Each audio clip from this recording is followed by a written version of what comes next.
sklearn cluster k-means. Description k-means is a clustering algorithm that partitions n observations into k clusters where k is a user-specified number. The algorithm assigns each observation to the cluster with the nearest mean centroid. Inputs: data, a numerical array or matrix representing the data points to be clustered. Number of clusters, n clusters, the desired number of clusters to be formed. Outputs: cluster centers, an array of k centroids representing the center of each cluster. Cluster labels, an array of integer labels assigned to each data point indicating its cluster. Membership. Steps: initialize centroids, randomly selects k data points as initial centroids. Assign data points to clusters, assigns each data point to the cluster with the nearest centroid.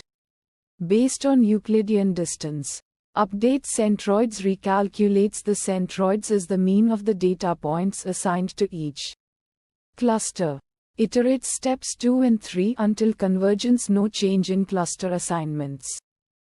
Metrics. Silhouette coefficient measures the quality of clustering by evaluating how similar a data point is to its own cluster compared to other clusters.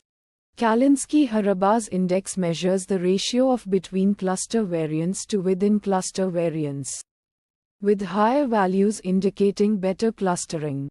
Visualization plots. Scatter plot with cluster labels, a scatter plot of the data points, color-coded by cluster membership, to visualize the resulting clusters. Fine-tune parameters. Init method for initializing the centroids k-means.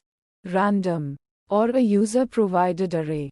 Ninit number of time the k-means algorithm will be run with different centroid seeds. Uncertainty methods. Probabilistic clustering assigns probabilities to cluster memberships instead of hard assignments. Challenges and fixes. Sensitive to initial centroids. Use multiple random starts ninit parameter and select the best result. Consider using k-means initialization for better convergence. Requires specifying number of clusters. Use domain knowledge or exploratory data analysis to estimate the appropriate number of clusters. Employ methods like the elbow method or silhouette analysis to help determine the optimal number of clusters.